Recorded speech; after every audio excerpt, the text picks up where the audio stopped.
as the Arkea Ultim Challenge Brest rolls into its fifth week of racing, all 5 skippers are fully engaged in the depths of the Southern Oceans. A press conference was organized to allow the French media to catch up with some of the racers. It was not easy to connect with all of them, but 3, Armel Leclerc, 2nd, Thomas Coville, 3rd, and Anthony Marchand, 4th, reflected on their state of mind, their personal battles, their sources of inspiration and motivation. Here are the highlights. Armel said, "It feels good to be back down in the 50s, the route is really not bad. Unfortunately, I extended the route, but I had no choice. Passing north of New Zealand was the only way to just keep going." Thomas Coville is not far behind. His pit stop didn't cost him that much, and we should now go a long way close together to Cape Horn. The race is super intense, especially in very challenging conditions, as has been the case in recent days. We get used to it and we adapt. He added, compared with Charles Caudrelier at the head of the race, a stopover in Recife really hurt us because then the weather window closed in front of us, but that's all part of the game. The fact of being neck and neck with Thomas, that will allow us to see how close we are at Cape Horn. We must hope to have better conditions to pass Cape Horn. The passage is narrow and I have not yet checked the weather forecast for passing it. Thomas Coville, Sodebo Ultim 3, 3rd, we did well to get away again and not hang about. I really have had very challenging conditions since I left Hobart last Friday. The transition under New Zealand was not easy, we were between 2 very hard systems. We can be happy that we did well with our option. The idea of this stopover was to let another low-pressure system pass. And we did well not to delay leaving because a second system was setting up in front of us." Coville went on, "When you have damage, it takes a lot of time and energy to repair it. I spent hours in the float to repair the hook system of my foil. What's nice is when you manage to solve the problem. Overall, these boats are so much more technological than in the past." Race leader, Charles Caudrelier, is now less than 1,000 miles from Cape Horn, and is making a steady 24 knots. He should round Tuesday. Some 2,756 miles behind him, Armel Leclerc, Banque Populaire's 11, is making less than 15 knots as he emerges from an anticyclonic ridge. He has just under 300 miles of an advance on Thomas Coville, Sodebo Ultim 3, who is making more than 30 knots of boat speed, for the moment catching Leclerc, who should pick up speed as he catches a new low tonight or early tomorrow.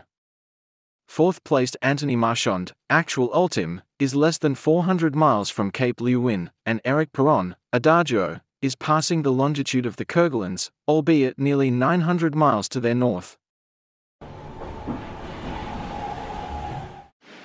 Et voilà. Dernier empannage avant le Cap Horn, c'est passé. Dernier empannage, ça fait du bien parce que la mer était horrible en tribord. Horrible, il y avait 5-6 mètres de mer. Et la mer, le vent tournait, donc j'étais face à la mer qu'à des moments à la fin. Enfin, j'ai jamais été aussi lent,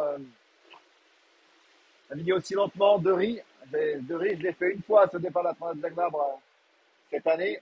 Et là, j'ai navigué de riz depuis 72 heures. Faut pas aller trop vite. Voilà. Là, ça a réaccéléré. Doucement, je suis pas pressé. L'objectif, c'est de passer le Cap Horn demain. Voilà. Il n'y a pas d'intérêt à aller beaucoup plus vite. Ça fait du bien, là. Je me détends parce que la mer,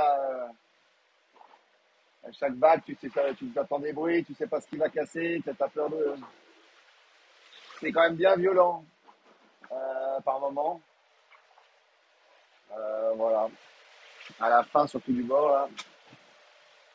Et là, je revis de glisser, je suis dans le sens de la houle. Il y a 5-6 mètres de houle, mais là, ça glisse, ça surfe. C'est beau.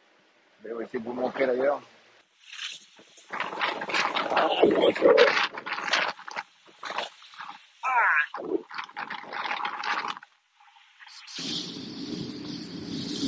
Ça rend jamais vraiment tellement à la caméra. Et peut-être que vous verrez, il y a des belles montagnes. Mais c'est très allongé, donc c'est très. Ça c'est bien allongé parce que le vent a molli là. C'était vraiment plus violent la dernière nuit.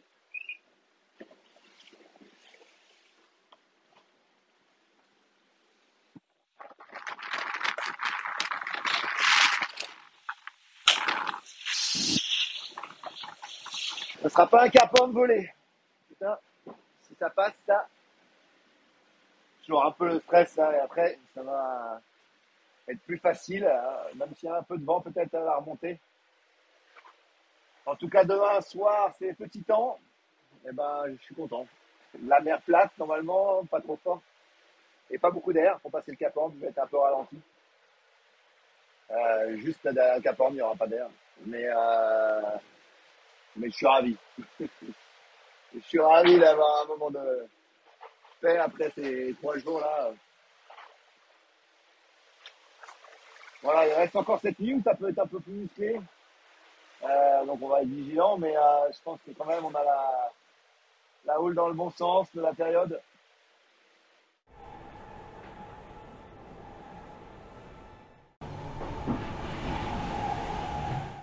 Voilà, 4e semaine de course terminée.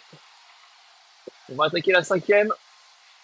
Et on est dans le Pacifique maintenant depuis quelques jours là. On a fait le tour de la Nouvelle-Zélande. C'était pas prévu, mais on n'a pas eu le choix avec la météo. Donc on a fait pas mal de milles en plus. Je pense que à la fin, on ne doit pas être loin d'avoir fait le plus de milles sur l'ensemble des concurrents. C'est sûr même, je pense. Et, euh, et là, on descend plein sud pour aller chercher une dépression qui va normalement nous amener jusqu'au Cap Horn, si tout va bien. Donc là, ça commence à rentrer un peu le vent. Il y a de la mer qui est en place toujours, une belle houle. Et un petit empannage normalement dans quelques heures et pour faire route après plein est pendant normalement 5 jours, 5-6 jours pour arriver au Cap Horn si tout va bien. Et voilà, on a eu quelques albatros tout à l'heure, c'est sympa là, il faut vraiment il est très près du bateau. Là ils sont repartis, mais je pense qu'on va les revoir tout à l'heure. On rentre on va bientôt rapprocher les 50e sud là, on est à 46. Et ça va, il fait pas encore trop froid. C'est du vent de nord-nord-ouest, donc c'est pas le vent froid, mais quand ça va basculer au sud, après le front, dans quelques jours, ça devrait être un peu plus frais. Et on va retrouver normalement pas très loin Sodebo, Thomas qui lui n'a pas eu besoin de faire le grand tour et qui va être pas loin derrière. Donc voilà, une belle bagarre qui s'annonce. Voilà, je vais vous montrer un peu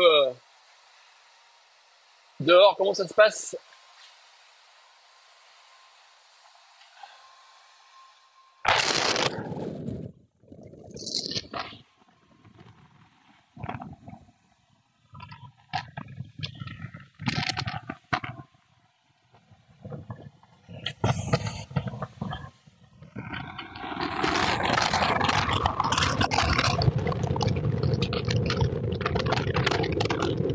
Un grand soleil, ça va pas durer.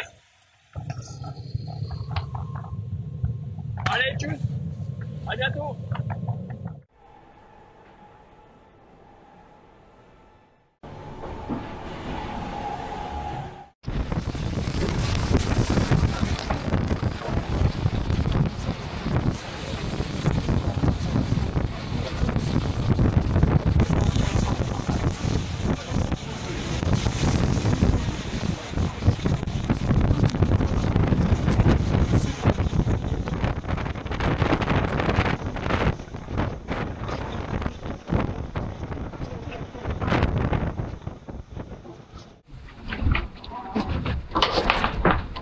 Ah, les petits grains, les petits grains.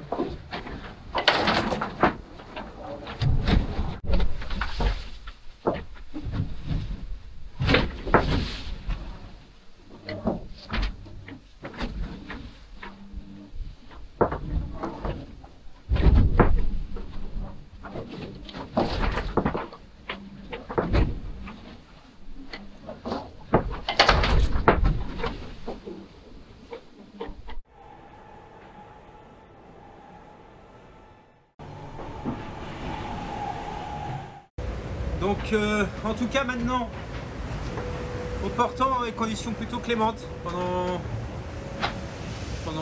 quelques un peu moins de 2 jours. Une belle dépression qui arrive derrière nous, où Éric Perron a essayé de faire le tour là par le nord, nous arriver sur nous gentiment et nous donner un flux de nord-ouest assez soutenu. Et on va pouvoir ranger les grandes voiles devant, le J1, le Genac pour mettre les plus petites voiles, et ça devrait aller assez vite avec des vents assez soutenus. Il faudra absolument rester rapide, vite, pour rester devant le front et devant la DEP, avec une mer logiquement correcte et des vitesses élevées et une route qui devrait être assez rapide tout droit jusque bien après la Nouvelle-Zélande. Donc voilà, on croise les doigts, ça c'est l'objectif. Cap Lewing dans 24 heures à peu près, un peu moins. Ce sera encore une bonne chose de faite. En tout cas, malgré tous les manœuvres de cette nuit, j'ai pris le temps de ranger le bateau. Il y avait du boulot. On voit quelques petites rides de fatigue. Bon allez, je vous tiens au courant, à plus.